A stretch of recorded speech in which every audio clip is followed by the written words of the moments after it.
మనం చూసే విధానాన్ని బట్టి ఈ ప్రకృతి ఒకే మనిషికి అనేక రకాలుగా కనపడుతూ ఉంటుంది. నువ్వు దుఃఖంలో ఉన్నప్పుడు ఒక రకంగా కనపడుతుంది, సంతోషంగా ఉన్నప్పుడు ఒక రకంగా కనపడుతుంది, అట్లాగే గురు మార్గంలో ఉన్నప్పుడు ఒక రకంగా కనపడుతుంది.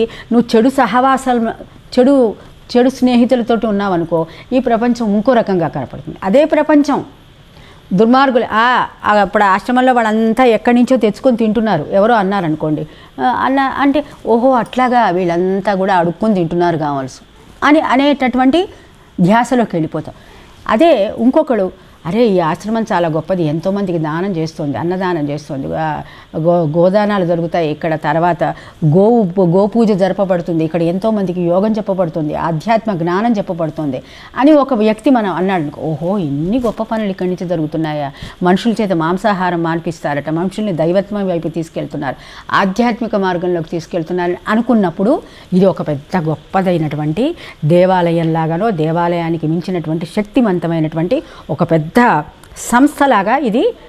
సో ఇదంతా కూడా నువ్వు చూసేటటువంటి దృష్టిలో ప్రపంచం అంతా, అంటే నీ దృష్టి మీద ఈ ప్రపంచం అంతా ఆధారపడి ఉంటుంది. ఆ దృష్టి మనసు చెప్పేటటువంటి సంకల్ప వికల్పాలు.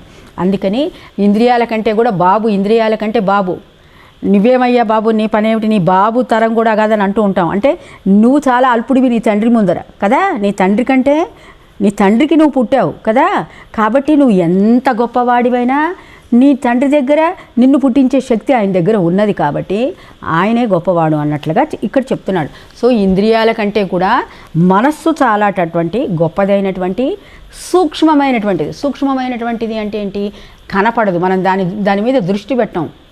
అంటే ఇప్పుడు చూడండి, ఈ వస్తువుల మీద దృష్టి పెడుతున్నాం కాబట్టి, కానీ మన ఇంద్రియాలు ఉన్నాయి కాబట్టి ఈ వస్తువులు మనకి కనపడుతున్నాయని ఎప్పుడన్నా ఆలోచిస్తున్నామా? మనం ఆలోచించట్లేదు. అదే మనకున్నటువంటి, మనమంతా అంధకాసురులము అంటారు. అంధకాసురులం అంటే ఏంటి, కళ్ళున్న గుడ్డిగా ఉన్నటువంటి అసురులు, అంటే నిశాచరులు. వాళ్ళంతా కూడా తెలివి తక్కువ వాళ్ళు. అసురులు అంటే రాక్షసులు అని కూడా అంటారు.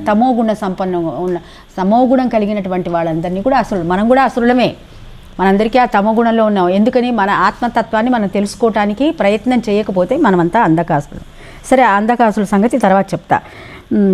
సో మనస్సు అంతకంటే సరే, అప్పుడు మనం చెవులు కళ్ళు ముక్కులు సంగతి మర్చిపోయి ఫస్ట్ ఈ విషయాల మీదకి వెళతాం. ఈ విషయాలు మనకి ఇవన్నీ పరమాత్ముడు ఇవ్వటం వల్ల ఇవన్నీ కనపడుతున్నాయి, లేకపోతే కనపడట్లేదు, వీటిని తెలుసుకోవట్లేదు అనేటువంటి జ్ఞానానికి మనం వచ్చినప్పుడు, ఓహో ఈ ప్రపంచమంతా మనకున్నటువంటి ఇంద్రియాల మీద ఆధారపడి ఉన్నాయని మనం తెలుసుకోవాలి. ఆ తర్వాత ఇంకా జాగ్రత్తగా మీరు ఆలోచించవలసి ఉంటుంది. ఏమిటది, వీటి వెనకాల ఇంద్రియ అర్థాలు ఉన్నాయి. ఆ అర్థం అంటే ఏంటి, ఇంద్రియాలకి శక్తిని ఇచ్చేటటువంటి పంచ తన్మాత్రలు అంటారు. వాటి తన్మాత్రలు అవే శబ్ద స్పర్శ రూప రసగంధాలు అన్నటువంటి శక్తులు.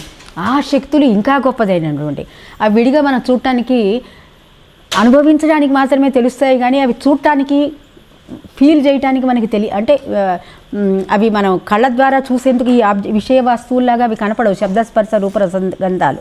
సో అవి ఇంకా సూక్ష్మతరమైనటువంటివి, ఇంకా గొప్పదైనటువంటివి. సో వాటికంటే వాటి వెనకాల ఉన్నటువంటి మనస్సు గొప్పది.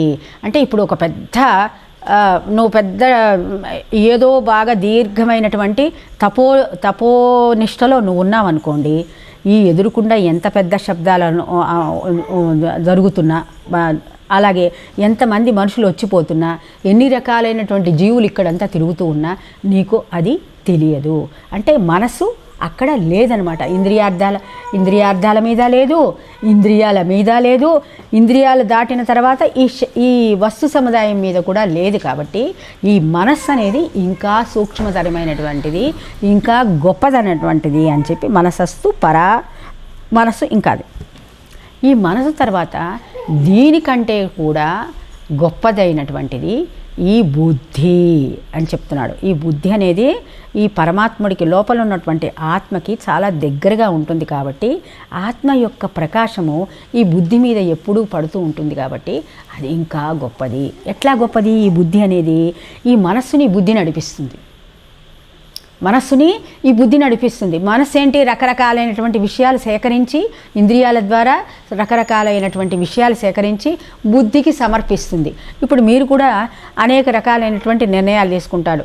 సో మనకున్నటువంటి ఆర్థిక వనరుల గురించి ప్రభాకర్ గారు, లేకపోతే మనకున్నటువంటి మానవ సంబంధాల గురించి భాస్కర్ గారు రకరకాలుగా ఈ విధంగా మనం ఈ ప్రోగ్రామ్ని ఇట్లా చేద్దామని చెప్పి అవన్నీ తీసుకొచ్చి గురువు గారికి చెప్తారు. అప్పుడు ఏం చేస్తారు గురువుగారు? బాబు భాస్కరు వీళ్ళకి చెప్పు, వీళ్ళకి అనవసరం, వీళ్ళకి చెప్పటం మంచిది, వీళ్ళకైతే మనకి ఈ విధంగా మన యొక్క యోగా ప్రోగ్రాం బాగా జరుగుతుందని భాస్కర్కి చెప్తాడు. అట్లాగే ప్రభాకర్ గారికి ఏం చెప్తాడు? ఆర్థిక వనరులు చూస్తాడు కదా, బాబు ఈ ప్రోగ్రామ్కి మనకి ఈ వస్తువులన్నీ కావాల్సి ఉంటాయి, ఈ వస్తువులు ఇన్నున్నాయి, ఇంకో కొన్ని తీసుకురావాల్సింది. సో అట్లాగే అంటే ఈ విషయాలన్నీ మీరు సేకరించి ఎవరికి సమర్పిస్తున్నారు?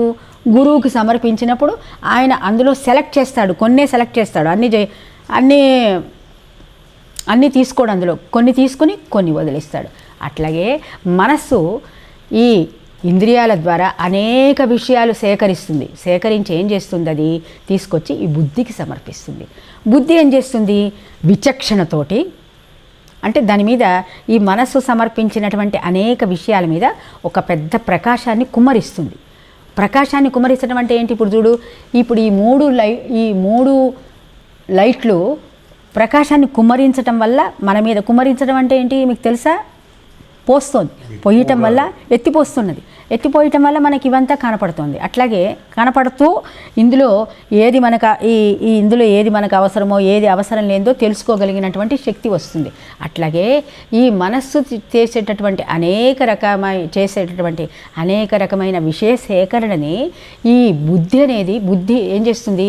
ఆ మనస్సు చేసినటువంటి అన్ని సంకల్ప వికల్పాల మీద ఒక ప్రకాశాన్ని కుమ్మరించి ఏం చేస్తుంది? మనసుతోటి ఇవి నీకు శ్రేయస్సును ఈ విషయాలు నువ్వు తీసుకో, ఈ విషయాల్లోకి నువ్వు వెళ్ళొచ్చు, ఇవి తీసుకుంటే నీకు శ్రేయస్సు కలుగుతుంది, ఇంకా కొన్ని విషయాలు నీకు ప్రేయస్సు కలుగుతాయి, అంటే ఇవి నిన్ను దుఃఖానికి దారితీస్తాయి, ఇవి నీకు సుఖానికి, మంచి మార్గానికి, పరమాత్ముడి మార్గానికి వెళ్ళటానికి ఇవి ఉపయోగపడతాయి అని చెప్తుంది.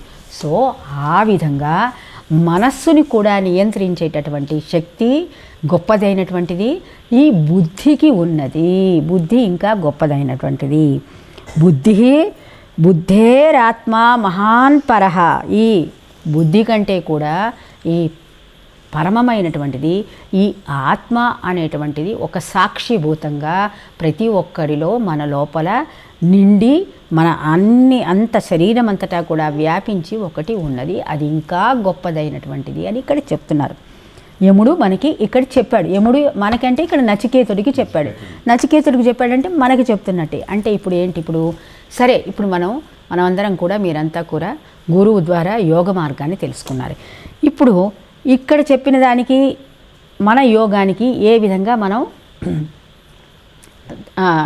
కనెక్షన్ అంటే లింక్, దాన్ని ఏమంటారు, సంబంధం ఉందో మనం చూసుకుందాం.